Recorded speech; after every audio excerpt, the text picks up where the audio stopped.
Η χείριση εστίασης της Θρέταγκα είναι οικογενειακή.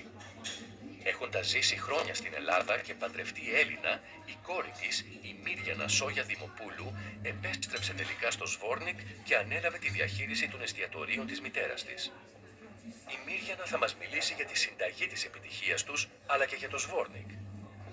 Το Σβόρνικ είναι ένα τουριστικό μέρος, βρίσκεται στα σύνορα με τη Σερβία και είμαστε ανάμεσα από όλες τις μεγάλες πόλεις, Μπανιά-Λούκα, Σαράγεβο, Βελιγράδι, Νόβι Σαντ. Δουλεύουμε πάρα πολύ με τουριστικά γραφεία από όλο τον κόσμο, από Ιαπωνία, Κίνα, Ισπανία, Αλβανία, Τουρκία. Περισσότερα φαγητά μας είναι παραδοσιακά.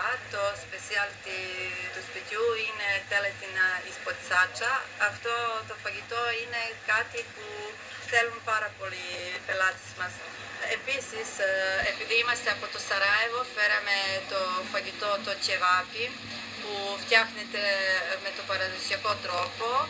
Τα ψωμάκια μας, έχουμε και σαρμάδες και φασόλια, ό,τι φτιάχνουν οι αδάδες μας, φτιάχνουμε και εμείς εδώ στο εστιατόριο.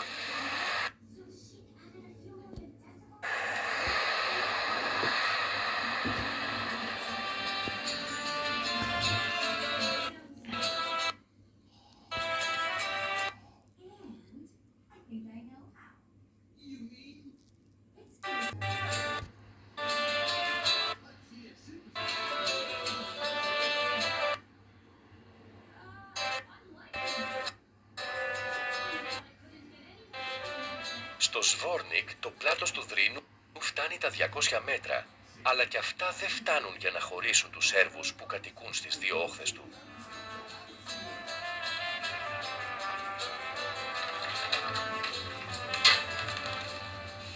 Ακολουθούμε τη Μύριανα στο άλλο εστιατόριο της οικογένειας που βρίσκεται στην όχθη του ποταμού. Λειτουργούσε στο πρόσφατο παρελθόν, αλλά έκλεισε προσωρινά λόγω της πανδημίας και η οικογένεια συγκεντρώνει πόρους για να το επαναλειτουργήσει. Αυτό το κλειστό εστιατόριο που βλέπει απέναντι προς τη μητέρα Σερβία κάνει τη Μύριανα και τους κατοίκους του Σβόρνικ να νιώθουν πιο ασφαλείς. Το μέρος δονείται από μνήμες και έντονα συναισθήματα που μόνον όσοι έχουν ζήσει τον πόλεμο και τον ξεριζωμό μπορούν να αντιληφθούν. Όπως μπορείτε να δείτε, απέναντι είναι Σερβία, μόνο η λίμνη και ποτάμι μετά μας χωρίζει.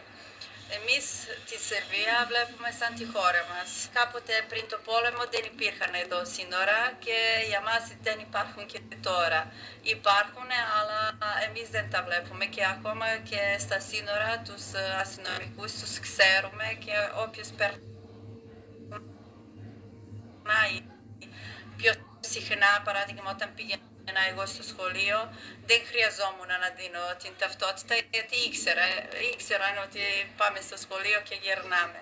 Εδώ υπάρχουν πάρα πολλά άτομα οποία ξέρουν όχι τόσο καλά ελληνικά, αλλά όπως μπορούσατε και να δείτε στο προηγούμενο εστιατόριο που ερχόταν να σας χαιρετήσουν γιατί άκουγαν να μιλάτε ελληνικά, έτσι υπάρχουν πάρα πολλά παιδιά οποία στο πόλεμο όπως και εγώ μας φιλοξένησαν οικογένεια ελληνικές, κάποια ξενοδοχεία και με προσπάθεια να μας κάνουν πιο όμορφα αυτά τα χρόνια, γιατί ήταν πολύ δύσκολο και πολύ άσχημο αυτό το καιρό για μας.